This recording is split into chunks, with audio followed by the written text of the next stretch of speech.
अतिथि सत्कार का महात्म्य। ऋषि बोले, महाभाग सूत जी, आप हमें अतिथि सत्कार का उत्तम महात्म्य विस्तार पूर्वक बताइए। सूत जी ने कहा, मुनीश्वरों, आप सब लोग इस उत्तम महात्म्य को श्रवण करें।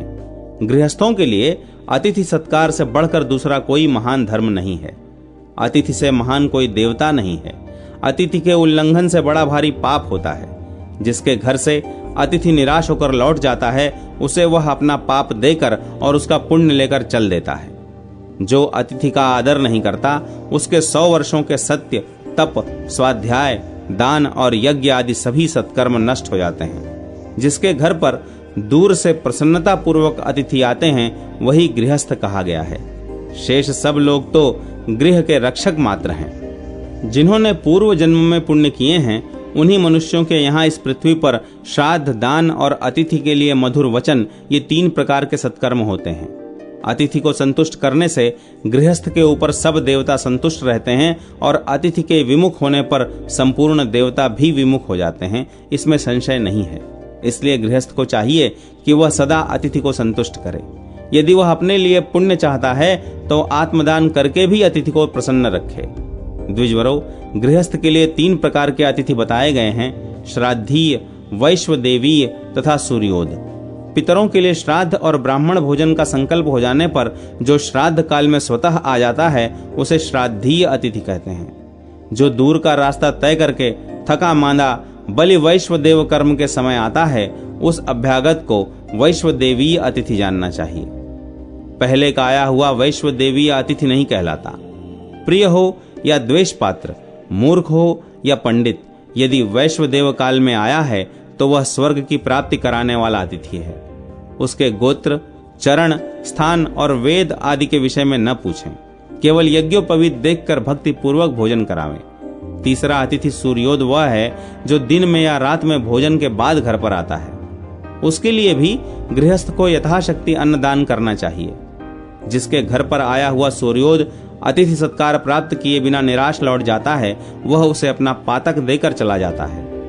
तृण, भूमि, जल और चौथा मीठा वचन, ये सब वस्तुएं सत्पुरुषों के घर में कभी समाप्त नहीं होती। अतिथि का स्वागत करने से गृहस्थ को सदा तृप्ति बनी रहती है। उसे आसन देने से स्वयंभू ब्रह्मा जी प्रसन्न होते हैं। अर्घ्य प्रदान करने से शिव जी संतुष्ट होते हैं।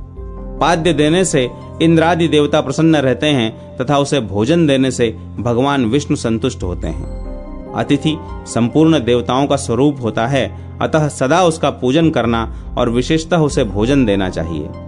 अतिथि न मिले तो अतिथि के नाम से किसी दूसरे ब्राह्मण को ही गृहस्थ पुरुष भोजन करावे। हाटकेश्वर क्षेत्र में पुष्कर के प्राकट्य का वार्षिक समय, उसकी महिमा तथा ब्रह्म ज्ञान साधक 2 तीर्थों का महात्म्य। ब्रह्मा जी बोले, ब्राह्मणों, पृथ्वी पर नैमिषारण्य, अंतरिक्ष में पुष्कर और तीनों लोकों में कुरुक्षेत्र की विशेष स्थिति मानी गई है। मेरे आदेश से 5 रात के लिए पुष्कर क्षेत्र इस पृथ्वी पर अवश्य आएगा। कार्तिक शुक्ल पक्ष में एकादशी से लेकर पूर्णिमा तक 5 रात तक यहाँ पुष्कर तीर्थ का वास होगा। इन 5 रात्रियों में जो यहाँ स्नान करेगा अथवा श्रद्धा पूर्वक श्राद्ध का अनुष्ठान करेगा, उसका वह पुण्य कर्म अक्षय होगा। मैं भी उस समय ब्रह्मलोक से आकर 5 रात तक इस तीर्थ में निवास करूंगा।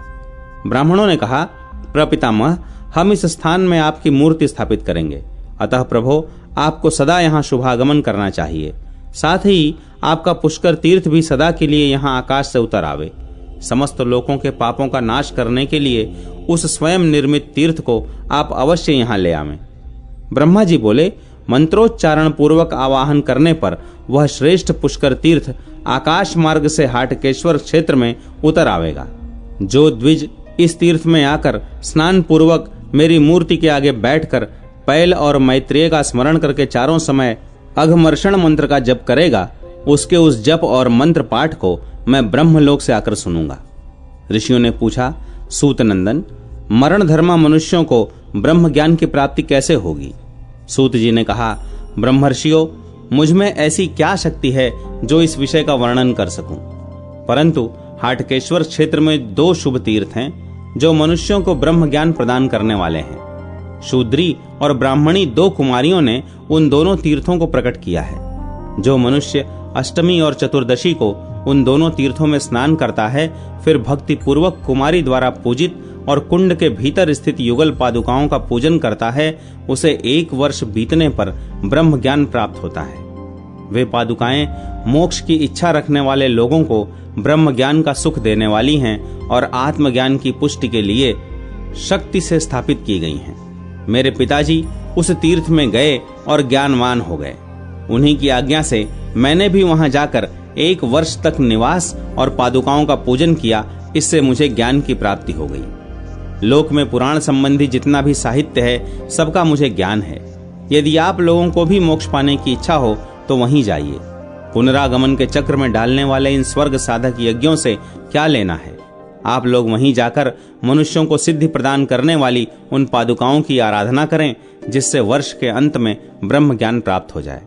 ऋषि बोले, महाभाग सूत जी, आपको धन्यवाद। आपने आज बहुत अच्छा उपदेश दिया। इसके द्वारा हमें संसार सागर से तार दिया। हमारा यह यज्ञ 12 वर्षों तक चलने वाला है। इसके समाप्त होते ही हम सब लोग वहां जाएंगे। इस बात का हमने भली भांति निश्चय कर लिया है। ब्राह्मण कन्या और राजकन्या का अनुपम प्रेम, राजकुमारी का दशार्ण राज के साथ विवाह का निश्चय। ऋषियों ने पूछा, सूत जी, आपने हाटकेश्वर क्षेत्र में जिन 2 शूद्री तीर्थ और ब्राह्मणी तीर्थ की चर्चा की है, उनका निर्माण किसके द्वारा हुआ? सूत जी ने कहा, छांदोग्य नाम से प्रसिद्ध एक श्रेष्ठ ब्राह्मण थे, जो सामवेद के ज्ञाता होने के साथ ही गृहस्थाश्रम धर्म के पालन में तत्पर रहते थे। उनके बुढ़ापे में एक कन्या उत्पन्न हुई, जो विशाल नेत्रों वाली और मनुष्यों का मन मोहने वाली थी।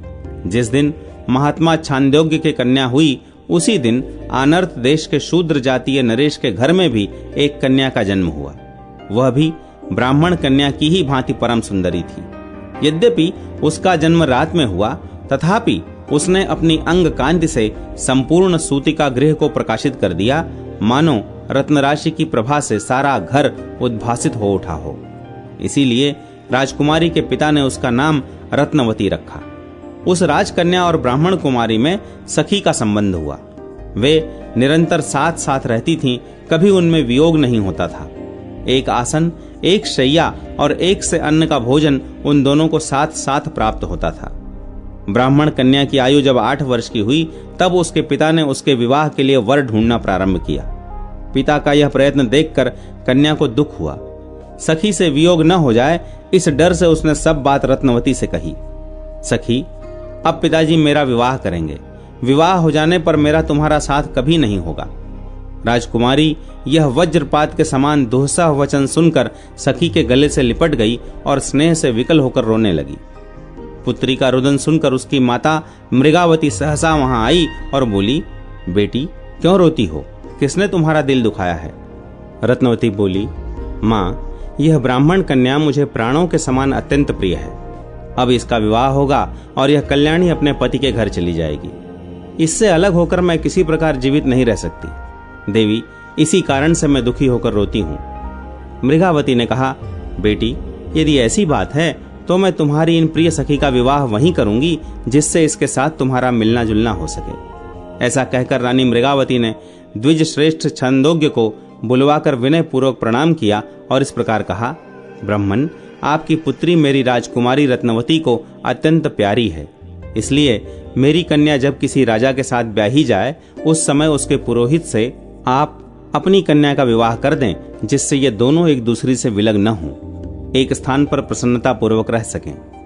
छांदोग्य बोले, देवी, नागर ब्राह्मणों ने यह मर्यादा बांध रखी है कि जो नागर ब्राह्मण के सिवा दूसरे किसी ब्राह्मण को कन्या देता है अथवा नागर के अतिरिक्त अन्य किसी ब्राह्मण की कन्या ग्रहण करता है, वह पंक्ति दूषक है।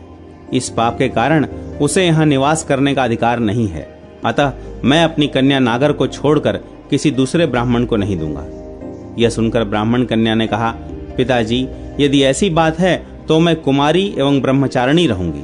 विवाह के लिए घर नहीं चलूंगी। जहां मेरी प्यारी सखी ब्याही जाएगी, वहीं इसके साथ जाऊंगी। यदि आप बलपूर्वक हठ से मेरा विवाह करेंगे तो विष खा लूंगी अथवा आग में जल मरूंगी। मेरे इस निश्चय को जानकर आपको जो उचित प्रतीत हो वह कीजिए। कन्या का यह निश्चय जानकर ब्राह्मण दुखी हो उसे वहीं छोड़कर घर लौट गए। वह पिता का स्नेह त्याग कर राजकुमारी के साथ प्रसन्नतापूर्वक रहने और क्रीड़ा करने लगी। इधर आनर्त नरेश ने भी अपनी पुत्री को विवाह के योग्य हुई जानकर मन ही मन कहा, अब मैं अपनी पुत्री का योग्य वर के साथ विवाह करूंगा। जो किसी कार्य कारण से या लोभवश अयोग्य वर के साथ अपनी कन्या का विवाह कर देता है वह नरक में जाता है। इस प्रकार योग्य वर का अनुसंधान करते हुए उनका बहुत समय व्यतीत हो गया, तथापि उन्हें अपनी कन्या के योग्य उत्तम वर नहीं दिखाई दिया। तब राजा ने विश्वविख्यात चित्रकारों को बुलवाया और उन्हें भेजते हुए कहा, तुम लोग मेरे आदेश से जाओ और भूतल के समस्त राजाओं का चित्रपट तैयार करके ले आओ।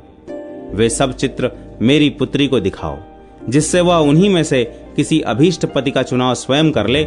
इससे मुझे दोष नहीं लगेगा। राजा का यह वचन सुनकर सब चित्रकार पृथ्वी पर रहने वाले संपूर्ण राजाओं के घर गए।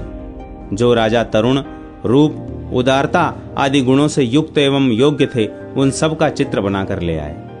उन सब चित्रों को क्रमशः उन्होंने रत्नवती के आगे रखकर दिखाया। रत्नवती ने उन सब चित्रों में से राजा बृहद्बल को प्रसन्न किया और कहा, मैंने दशार्ण राज बृहद्बल को पति बनाने के लिए वर्ण किया। यह सुनकर आनर्त नरेश बहुत प्रसन्न हुए। उन्होंने दशार्ण राज के यहाँ दूतों को भेजा और उनसे कहा, तुम सब लोग राजा बृहद्बल से विनय पूर्वक कहना, राजन, आप विवाह के लिए आनर्त नरेश के यहाँ चलें। वे आपके साथ अपनी त्रिभुवन सुंदरी कन्या रत्नवती का विवाह करेंगे। राजा का यह आदेश पाकर दूत शीघ्र ही दशार्ण राज के यहाँ गए और आनर्त नरेश का संदेश कह सुनाया। सुनकर राजा बृहद्बल को बड़ी प्रसन्नता हुई। उन्होंने अपनी विशाल सेना साथ ले आनर्त राजधानी की ओर प्रयाण किया।